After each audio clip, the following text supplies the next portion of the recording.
di tengah-tengah kita, lebih utama dari segala sesuatu. Roh Kudus menginsafkan dunia, dan kalau Ia datang, Ia akan menginsafkan dunia akan dosa, kebenaran dan penghakiman.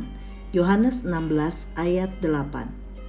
Sahabat Iktus yang dikasihi Tuhan, Roh Kudus adalah penghibur yang dijanjikan dan diutus ke tengah-tengah dunia. Dunia membutuhkan penghiburan yang sejati, bukan untuk sesuatu yang bersifat sementara, tetapi yang bernilai kekal. Dunia semakin jahat dan kebal terhadap dosa. Penghukuman telah berada di atasnya. Tetapi kedatangan Roh Kudus memberikan pengharapan keselamatan bagi dunia.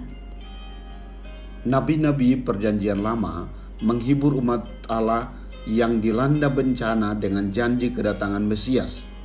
Demikian saat Mesias telah datang, janji kedatangan Roh Kudus disampaikan kepada para murid. Kedatangannya untuk meneruskan kepentingan Kristus di bumi. Ayat 8. Dan kalau Ia datang, menunjukkan kedatangannya secara sukarela untuk berkarya di tengah dunia. Hari ini kita akan melihat karya Roh Kudus bagi orang yang belum percaya. 1. Menginsafkan tentang dosa. Ayat 9. Roh Kudus menginsafkan orang berdosa melalui perkataan roh dalam hati nurani. Ia membongkar dan mengungkapkan kepalsuan serta kekeliruan yang selama ini menjadi pegangan orang berdosa. Roh Kudus disebut sebagai penghibur.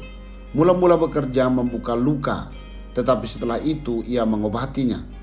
Penghiburan Allah Roh Kudus bersifat kokoh dan didasarkan atas kebenaran. Lihatlah siapa saja yang akan ditegur dan disadarkan olehnya, yaitu dunia ini.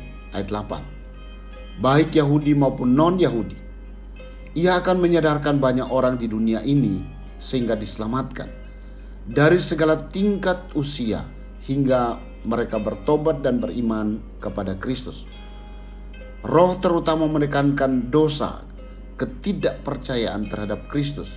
Ayat 9. Menunjukkan kebejatan seluruh dunia dan kesadaran akan buah dosa, yaitu maut. 2. Menginsafkan tentang kebenaran. Ayat 10. Roh Kudus akan menginsafkan dunia akan kebenaran di dalam pribadi Kristus, bahwa Yesus yang dari Nazaret adalah Kristus, orang benar. Lukas 23 ayat 47. Bahwa Yesus adalah Tuhan. Hanya ada dua kemungkinan.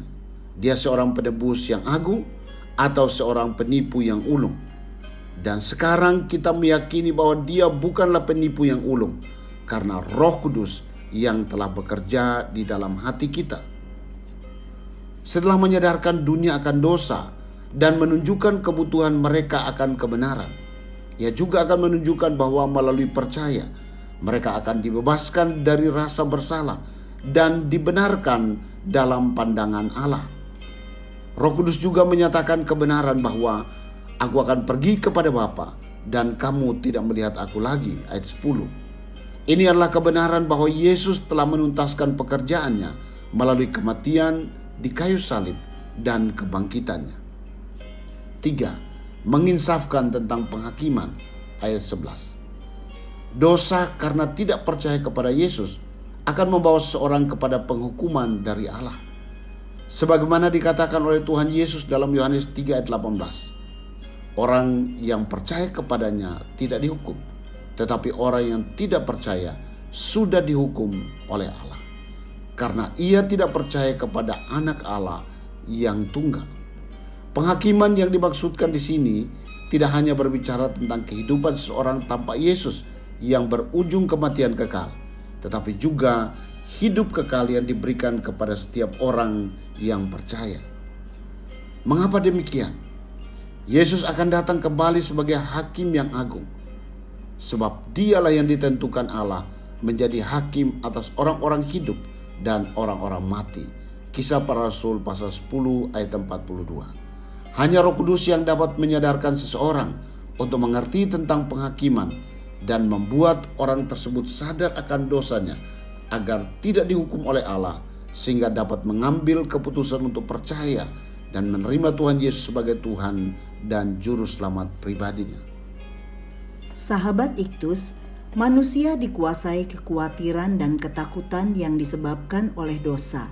Selagi masalah terbesar itu, yaitu dosa, belum terselesaikan, maka ia tidak akan pernah bisa mengalami ketenangan batin atau damai sejahtera. Karya Roh Kudus bagi orang yang belum percaya adalah menginsafkan akan dosa. Kesadaran akan dosa ini mendorong mereka untuk mencari kebenaran dan menemukannya di dalam Yesus Kristus. Saya bersyukur karena Roh Kudus memakai seseorang untuk membawa saya pada kesadaran akan dosa, bertemu sumber kebenaran yang memberi hidup kekal kepada saya. Saya telah mengakui semua dosa saya, percaya bahwa Yesuslah satu-satunya Tuhan dan Juru Selamat saya, dan menerima Dia di dalam hati saya. Sekarang waktunya bagi saya untuk dipakai menjadi alat Roh Kudus, menyampaikan kabar baik ini kepada orang lain. Sahabat Iktus yang dikasihi Tuhan, bagaimana Roh Kudus membawa saya pada kesadaran akan dosa? Apakah saya percaya dengan sepenuh hati bahwa Yesus adalah Tuhan yang telah mati dan bangkit untuk saya? Apakah yang Yesus janjikan kepada saya tentang hari penghakiman? Tuhan Yesus, saya sangat bersyukur karena Roh Kudus pribadi ketiga Allah Tritunggal telah dicurahkan di antara manusia di bumi ini. Roh Kudus telah menyadarkan saya akan dosa, kebenaran, dan hari penghakiman. Saya telah diselamatkan dan masuk dalam surga kekal bersama-sama denganmu. Saat ini, saya berdoa untuk begitu banyaknya orang yang mengejar kebenaran dan tidak menyadari adanya hari penghakiman. Saya memiliki hutang Injil. Roh Kudus, pakailah saya menjadi alat pemberitaan di tangan-Mu. Amin. Dan tidak ada seorang pun yang mengaku Yesus adalah Tuhan selain oleh Roh Kudus. Kristus ada di tengah-tengah kita, lebih utama dari segala sesuatu. Kristuslah yang harus ku beritakan hingga datangmu Kristus.